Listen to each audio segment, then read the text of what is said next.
Hi, welcome back to taste and talks. പുതിയൊരു എപ്പിസോഡിലേക്ക് എല്ലാവർക്കും സ്വാഗതം. ഞാനിന്ന് വളരെ സിമ്പിളായിട്ട് ഉണ്ടാക്കാൻ പറ്റുന്ന ഒരു മട്ടൺ ബിരിയാണിയുടെ റെസിപ്പിയുമായിട്ടാണ് വന്നിട്ടുള്ളത്. ലാസ്റ്റ് വീക്കെൻഡിൽ ഞങ്ങൾ വീട്ടിൽ മട്ടൺ ബിരിയാണി ഉണ്ടാക്കി കഴിച്ച സമയത്ത് അത് നിങ്ങളെയും കൂടെ ഒന്ന് കാണിക്കാമെന്ന് വിചാരിച്ച് വീഡിയോ എടുത്തതാണ്. അപ്പോൾ നിങ്ങൾ കണ്ടു നോക്കൂ, നിങ്ങൾക്ക് എന്തായാലും ഇഷ്ടമാവും.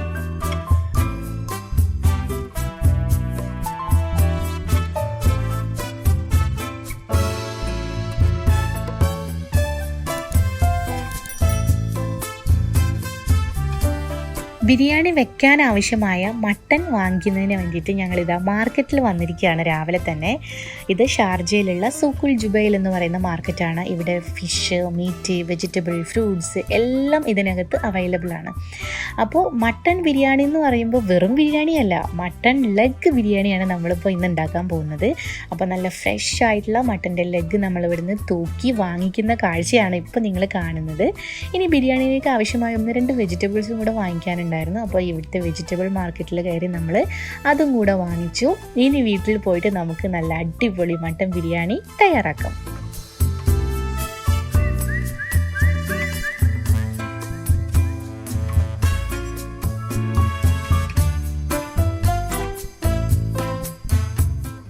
വാങ്ങിക്കൊണ്ട് വന്ന ഈ മട്ടൺ ലെഗിനെ ഇനി നന്നായിട്ട് വാഷ് ചെയ്ത് ക്ലീൻ ചെയ്തെടുക്കണം. നമ്മൾ ഫിഷും മീറ്റും ഒക്കെ കുക്ക് ചെയ്യുന്നതിൻ്റെ മുന്നേ നന്നായിട്ട് അത് വാഷ് ചെയ്തെടുക്കാൻ വേണ്ടിയിട്ട് പ്രത്യേകം ശ്രദ്ധിക്കണം. ഉപ്പൊക്കെ സ്ക്രബ് ചെയ്ത് നമുക്ക് നന്നായിട്ട് ക്ലീൻ ചെയ്തെടുക്കാനായിട്ട് പറ്റും. അപ്പോൾ ഞാനിതിനെ കഴുകി വൃത്തിയാക്കി വെള്ളമൊക്കെ വാർത്തത് അവിടെ വെച്ചിട്ടുണ്ട്. ഇനി അടുത്ത പ്രോസസ്സ് എന്ന് പറയുന്നത് ഇതിനെ നന്നായിട്ട് വരഞ്ഞു കൊടുക്കണം. നമ്മുടെ മസാല ഉള്ളിലോട്ട് നന്നായിട്ട് ഇറങ്ങാൻ വേണ്ടിയിട്ട് കത്തി വെച്ച് വരഞ്ഞു കൊടുക്കാം. ഫോർക്ക് വെച്ച് ഇതുപോലെ ഇങ്ങനെ കുത്തി കുത്തി ഹോൾസ് ഇട്ട് കൊടുക്കാം. ഇനി വളരെ സിമ്പിളായിട്ടുള്ള ഒരു മസാലയാണ് ഞാനിപ്പോൾ ഇതിൽ മാരിനേറ്റ് ചെയ്യാൻ പോകുന്നത്. ആദ്യം കുറച്ച് ഉപ്പ് കൊണ്ടൊന്ന് സ്ക്രബ് ചെയ്ത് കൊടുത്തു. അതിനുശേഷം കുറച്ച് മഞ്ഞൾപ്പൊടി തേച്ച് കൊടുത്തു. ഇനി കുറച്ച് മുളക് പൊടി, പിന്നെ കുറച്ച് കുരുമുളക് പൊടി. ഇത് മാത്രമാണ് ഞാനിപ്പോൾ ഇത് വേവിക്കാൻ വേണ്ടിയിട്ട് ഇതിൽ തേച്ച് കൊടുക്കുന്നത്. അപ്പോൾ ഇത് നന്നായിട്ട് ഇതിനകത്തോട്ടൊക്കെ ആ ഹോൾസിലോട്ടൊക്കെ ഇറങ്ങിപ്പോകുന്ന രീതിയിൽ നമ്മുടെ കൈ വെച്ച് തന്നെ നന്നായിട്ടൊന്ന് തേച്ച് പിടിപ്പിക്കാം.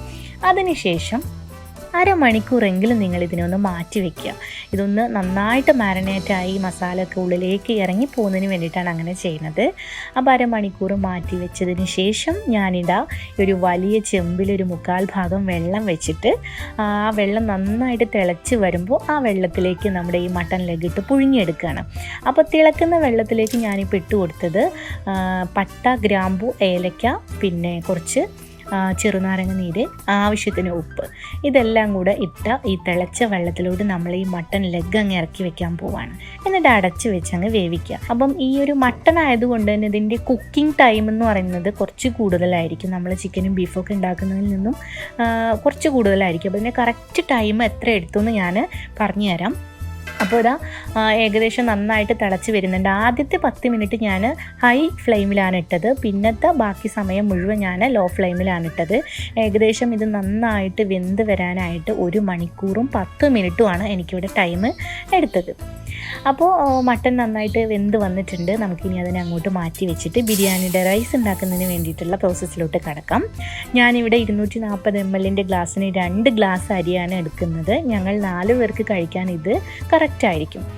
അപ്പോൾ നമ്മൾ ബിരിയാണി ആകട്ടെ, മന്തി ആവട്ടെ, ഗീ റൈസ് ആകട്ടെ ഒക്കെ ഉണ്ടാക്കുന്ന സമയത്ത് ഈ റൈസിനെ 3-4 പ്രാവശ്യം നന്നായിട്ട് കഴുകി അതിനകത്തുനിന്ന് വരുന്ന ഒരു വെള്ളപ്പൊടി ഉണ്ടല്ലോ അത് പോകുന്ന അത്രയും കഴുകി കളഞ്ഞാൽ മാത്രമേ നമ്മുടെ റൈസ് ആ ഒരു കറക്റ്റ് വേവായിട്ട് നമുക്ക് കിട്ടുള്ളൂ. അപ്പോൾ അതിന് വേണ്ടിയിട്ട് തന്നെ 3-4 പ്രാവശ്യം ഞാൻ നന്നായിട്ടത് കഴുകി കളഞ്ഞതിന് ശേഷം 1/2 മണിക്കൂർ അല്ലെങ്കിൽ 15 മിനിറ്റ് കുറച്ച് വെള്ളത്തിൽ ഈ അരി നമുക്ക് ഇട്ട് കുതിരാനായിട്ട് വെക്കാം. ഇനി നമുക്ക് അടുത്ത പ്രോസസ്സ് എന്ന് പറയുന്നത് ബിരിയാണി മസാല തയ്യാറാക്കുന്നതിന് വേണ്ടിയിട്ട് കുറച്ച് സംഭവങ്ങളൊക്കെ ഒരുക്കാനുണ്ട്. നമ്മൾ വീട്ടിൽ ചിക്കൻ ബിരിയാണിയും ബീഫ് ബിരിയാണിയും ഒക്കെ വെക്കുന്ന പോലെ തന്നെയാണ്. അപ്പോൾ നോർമലി നമ്മൾ ക്ലീൻ ചെയ്തെടുക്കുന്ന പോലെ തന്നെ ഇഞ്ചി, വെളുത്തുള്ളി, സവോള, തക്കാളി, പിന്നെ മല്ലിച്ചപ്പ്, അതുപോലെ തന്നെ നാരങ്ങാനീര്, യോഗേട്ട്, ഇതെല്ലാം തന്നെ നമുക്കൊന്ന് റെഡിയാക്കി എടുക്കണം. അപ്പോൾ അത് ചെയ്തുകൊണ്ടിരിക്കുകയാണ്. ഈ മട്ടൺ ബിരിയാണി എന്ന് പറയുമ്പോൾ ഞങ്ങൾക്ക് ഇത് ഇന്ന് കുറച്ച് സ്പെഷ്യലാണ്. കാരണം ഞങ്ങൾ മട്ടൺ അങ്ങനെ കഴിക്കാറില്ല. വളരെ റെയറായിട്ട് എപ്പോഴെങ്കിലും എവിടെന്നെങ്കിലുമൊക്കെ പോകുമ്പോൾ കഴിക്കാറുള്ളൂ. അപ്പം പുതിയ ചില ശീലങ്ങൾ തുടങ്ങാം എന്നുള്ളൊരു തീരുമാനത്തിൽ നിന്ന് നമ്മൾ മട്ടൺ കഴിച്ചു തുടങ്ങാനുള്ളൊരു ശ്രമത്തിലാണ് ഇപ്പോൾ. അതുകൊണ്ടാണ് ഈ മട്ടൻ ബിരിയാണി ഉണ്ടാക്കിയപ്പോൾ നമുക്കിങ്ങനെ ഒരു വീഡിയോ എടുത്ത് കാണിക്കാമെന്നുള്ളൊരു ആഗ്രഹം തോന്നിയത്. അപ്പോൾ അത് മട്ടൻ ബിരിയാണിക്ക് ആവശ്യമായിട്ടുള്ള ഇഞ്ചി, വെളുത്തുള്ളി, പച്ചമുളക് ഇതൊക്കെ ഞാൻ ചതച്ചുകൊണ്ടിരിക്കുകയാണ്. ഒരു തക്കാളിയാണ് ഞാൻ എടുത്തിട്ടുള്ളത് ഇവിടെ. ഇനിയിപ്പോൾ മസാലയുടെ കാര്യം പറയുമ്പോൾ പലർക്കും പല രീതിയിലുള്ള ബിരിയാണിയാണ് ഇഷ്ടം. ചിലർക്ക് നല്ലോണം മസാല ഉള്ള ബിരിയാണി ആയിരിക്കും ഇഷ്ടം, ചിലർക്ക് മസാല വളരെ കുറവുള്ള ബിരിയാണി ആയിരിക്കും ഇഷ്ടം. ഞങ്ങളുടെ കാര്യം പറയുകയാണെന്നുണ്ടെങ്കിൽ ഇവിടെ വീട്ടിലെല്ലാവർക്കും പൊതുവേ മസാല വളരെ കുറവുള്ള ബിരിയാണിയാണ് ഇഷ്ടം. അതുകൊണ്ട് തന്നെ ഞാൻ എപ്പോഴും ഉള്ളി, തക്കാളി, ഇഞ്ചി, വെളുത്തുള്ളി എല്ലാം വളരെ കുറച്ച് മാത്രമേ എടുക്കാറുള്ളൂ. അപ്പോൾ ആദ്യം തന്നെ ഞാൻ അണ്ടിപ്പരിപ്പ്, മുന്തിരി, നമ്മുടെ സവോള ഇത് മൂന്നൊന്ന് വറുത്തെടുത്ത് മാറ്റി വയ്ക്കുകയാണ് നമ്മുടെ ബിരിയാണി ലാസ്റ്റ് ഗാർണിഷ് ചെയ്യാൻ വേണ്ടിയിട്ട്. അപ്പോൾ ആദ്യം തന്നെ ഇത് ചെയ്തു വെച്ചാൽ പിന്നെ അത് നോക്കണ്ടല്ലോ. ഇനി കുറച്ച് ഓയിലും അതിൻ്റെ കൂടെ കുറച്ച് നെയ്യും കൂടെ ചേർത്തിട്ട് നമ്മൾ അരിഞ്ഞ് വെച്ചിട്ടുള്ള സവോള വഴച്ചെടുക്കുക. അതിൻ്റെ കൂട്ടിലുള്ള ഇഞ്ചി, വെളുത്തുള്ളി, ഉപ്പ് ഇതും കൂടെ ഇട്ടെടുത്തിട്ട് നന്നായിട്ട് ഇതിനെ വഴച്ചെടുക്കണം. അപ്പോൾ ബിരിയാണി വെക്കുമ്പോൾ ഞാൻ മുന്നേ ബിരിയാണി റെസിപ്പിയിൽ പറഞ്ഞിട്ടുണ്ട്, സവോള ഏറ്റവും കുഞ്ഞതായിട്ട് നിങ്ങൾക്ക് അരിയാൻ പറ്റണോ അത്രയും കുഞ്ഞതായിട്ട് അരിഞ്ഞാൽ വളരെ എളുപ്പത്തിൽ വഴണ്ടി കിട്ടും. ഇനി ഞാനിതിലേക്ക് ചേർക്കുന്നത് സ്പെഷ്യലായിട്ടുള്ള 2 ഇൻഗ്രീഡിയൻ്റ് ആണ്. അതായത് ജീരകം, ചെറിയ ജീരകം, വലിയ ജീരകം കുറച്ച് ചേർത്ത് കൊടുക്കുന്നുണ്ട്. അത് മട്ടൺ ആയതുകൊണ്ടാണ് ഞാനങ്ങനെ ചേർത്ത് കൊടുക്കുന്നത്. ബാക്കിയെല്ലാം തന്നെ നമ്മൾ നോർമൽ ബിരിയാണിയെ പോലെ തന്നെ യോഗേട്ട്, നാരങ്ങാനീര്, പിന്നെന്താണ് നമ്മുടെ ഗരം മസാലപ്പൊടി, കുറച്ച് മഞ്ഞൾപ്പൊടി ഇതൊക്കെ ചേർത്തിട്ട് നന്നായിട്ട് ഈ തക്കാളി ഇട്ടിട്ട് നന്നായിട്ട് വഴറ്റി എടുക്കുക. ഇനി നമ്മൾ ചെയ്യാൻ പോകുന്നത് നേരത്തെ വേവിച്ച് മാറ്റി വെച്ചിട്ടുള്ള നമ്മൾ അടിപൊളിയായിട്ടുള്ള ചിക്കൻ ലെഗ് ഉണ്ടല്ലോ, അത് ഈ മസാലയിലോട്ട് അങ്ങ് ഇട്ട് കൊടുക്കുക. ഈ വെള്ളത്തിൽ നിന്ന് ഞാനത് എടുത്തിട്ട് ഈ മസാലയിലോട്ട് അങ്ങ് ഇട്ട് കൊടുക്കുകയാണ്. എന്നിട്ട് നന്നായിട്ട് ഇതിനെ മിക്സ് ചെയ്തെടുക്കണം. ഈ ചിക്കൻ ലെഗിൻ്റെ എല്ലാ ഭാഗത്തേക്കും നമ്മുടെ ബിരിയാണി മസാല എത്തുന്ന രീതിയിൽ ഇതുപോലെ അങ്ങ് മിക്സ് ചെയ്ത് എല്ലാ വശത്തേക്കും എത്തിച്ചതിന് ശേഷം നിങ്ങൾക്ക് വെള്ളം ഇതിൽ കുറവാണെന്ന് തോന്നുന്നുണ്ടെങ്കിൽ, ആവശ്യമുണ്ടെന്നുണ്ടെങ്കിൽ നമ്മൾ ഈ മട്ടൺ ലെഗ് വേവിച്ചെടുത്ത വെള്ളം ഉണ്ടല്ലോ, ആ മട്ടൻ്റെ സത്തുള്ള വെള്ളം അതിന് കുറച്ചെടുത്തിട്ട് ഇതിലേക്ക് ഒറ്റിച്ചു കൊടുക്കുക കേട്ടോ. അപ്പോൾ ഇനി ഞാനിതിനെ അടച്ച് വെച്ച് ഏറ്റവും ചെറിയ തീയിൽ ഒരു 15 മിനിറ്റ് അങ്ങനെ വേവിച്ചെടുക്കുകയാണ്, ആ ഒരു മസാല നന്നായിട്ട് ലെഗിലിട്ട് പിടിക്കാൻ വേണ്ടിയിട്ട്. അതിനൊപ്പം തന്നെ ഞാനിവിടെ ചോറ് വേവിച്ച് ഊറ്റിയെടുക്കുന്നുണ്ട്. വറ്റിച്ചെടുക്കുകയല്ല, ഊറ്റിയെടുക്കുകയാണ്. അപ്പോൾ വെള്ളം വെച്ച് തിളച്ച് വരുമ്പോൾ അതിലോട്ട് പിന്നെ സ്പൈസസൊക്കെ ഇട്ട് കൊടുത്തിട്ട് ആ ചോറ് വേവിച്ചെടുത്തിട്ടുണ്ട്. അത് ഞാൻ കൂടുതൽ ഡീറ്റെയിൽ ആയിട്ട് കാണിക്കുന്നില്ല. അപ്പോൾ ചോറ് വെന്തു. ഇനി ഞാൻ ദം ചെയ്യാൻ പോവാണ്. നമ്മൾ വേവിച്ച് വെച്ചിട്ടുള്ള ആ ഒരു മട്ടൺ മസാലയുടെ മുകളിലോട്ട് ചോറിട്ട് കൊടുത്തു. പിന്നെ നമ്മൾ വറുത്ത് വെച്ചിട്ടുള്ള സവോള ഒക്കെ ഇട്ട് കൊടുത്ത് ഗാർണിഷ് ചെയ്ത് ദം ചെയ്ത് വെച്ചു. അപ്പോൾ നമ്മുടെ മട്ടൺ ലെഗ് ബിരിയാണി ഇതവിടെ അടിപൊളിയായി ദമ്മൊക്കെ ചെയ്ത് സെറ്റ് ചെയ്തിട്ടുണ്ട്.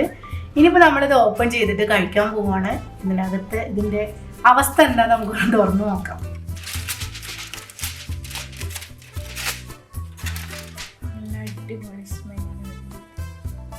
വളരെ സിമ്പിളായിട്ടുള്ള നമ്മുടെ മട്ടൺ ലെഗ് ബിരിയാണി ഇതവിടെ ദമ്മൊക്കെ പൊട്ടിച്ച് കഴിക്കാൻ പാകത്തിൽ ഇങ്ങനെ എടുത്തു വെച്ചിട്ടുണ്ട്. നല്ല അടിപൊളി സ്മെല്ലാണ്, ഒരു രക്ഷയില്ല. ഇതിന് എത്രയും പെട്ടെന്ന് കഴിച്ചാൽ മതി എന്നുള്ളൊരവസ്ഥയിലാണ്. അപ്പോൾ ഞാൻ അണ്ടിപ്പരിപ്പ്, മുന്തിരി, ഉള്ളിയൊക്കെ ഒന്നൊരു ഇട്ട് കൊടുത്ത് ഗാർണിഷ് ചെയ്തിട്ടുണ്ട്. നമ്മുടെ മട്ടൻ്റെ ആ ഒരു ടെക്സ്ചർ നിങ്ങൾ കണ്ടില്ലേ, ഇതിങ്ങനെ വലിച്ചാൽ പൊട്ടിപ്പോരുന്നൊരവസ്ഥയാണ്. ശരിക്കും ഇതാണ് അതിൻ്റെ കറക്റ്റ് വേവിൻ്റെ പരുവെന്ന് പറയുന്നത്. ഇങ്ങനെ ആയാലേ നമുക്ക് കഴിക്കാൻ ടേസ്റ്റ് ഉണ്ടാവുള്ളൂ. ഞാൻ നല്ല നെല്ലിക്ക അച്ചാറിട്ട് വെച്ചിട്ടുണ്ടായിരുന്നു. നല്ല നെല്ലിക്ക അച്ചാറും ഉള്ളി സുർക്കയും കൂട്ടിയിട്ട് ഇനി നമുക്ക് ഈ മട്ടൻ ബിരിയാണി കഴിക്കാം. അത് ബിരിയാണി കഴിച്ചോണ്ടിരിക്കുകയാണ്. അടിപൊളി ടേസ്റ്റ്, നല്ല സ്മെല്ല്, നല്ല ടേസ്റ്റ്, എല്ലാം പാകം.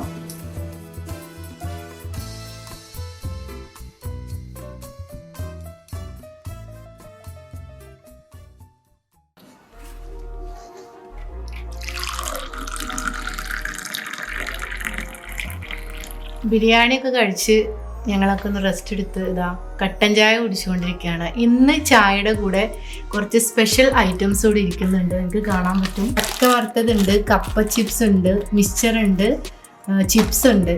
അപ്പോൾ ഇതൊക്കെ നമുക്ക് സ്പെഷ്യലായിട്ട് ഇവിടെ വീട്ടിലെത്തിയ ഐറ്റംസ് ആണ്.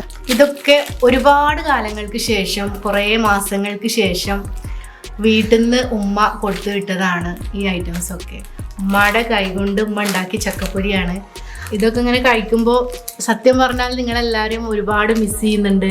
വീട്ടിലേക്കൊക്കെ പെട്ടെന്ന് വരാൻ തോന്നുന്നുണ്ട്. എത്രയും പെട്ടെന്ന് നമുക്കൊക്കെ കാണാൻ പറ്റട്ടെ എന്നുള്ളൊരൊറ്റ പ്രാർത്ഥനയുള്ള മനസ്സിൽ. എന്നെപ്പോലെ തന്നെയാണ് ഇത് കാണുന്ന ഒരുപാട് പേര് ഈ സെയിം സിറ്റുവേഷനിലൂടെ തന്നെ ആയിരിക്കും കടന്നു പോകുന്നുണ്ടാവുക. അപ്പോൾ എല്ലാവർക്കും ഈ ഒരു കൊറോണ ഒക്കെ പെട്ടെന്ന് പോയിട്ട് എല്ലാവരെയും പരസ്പരം കാണാനും നാട്ടിലേക്കൊക്കെ പോകാൻ പറ്റട്ടെ എന്ന് ഉള്ള പ്രാർത്ഥന ഉണ്ട് എപ്പോഴും. അപ്പോൾ ഈ എപ്പിസോഡ് നിങ്ങൾക്ക് ഇഷ്ടമായിട്ടുണ്ടെങ്കിൽ ലൈക്ക് ചെയ്യുക, ഷെയർ ചെയ്യുക, കമൻറ്റ് ചെയ്യുക. മറ്റൊരു എപ്പിസോഡുമായിട്ട് വരാം. അതുവരേക്കും എല്ലാവർക്കും നന്ദി, നമസ്കാരം. It's me Shabana.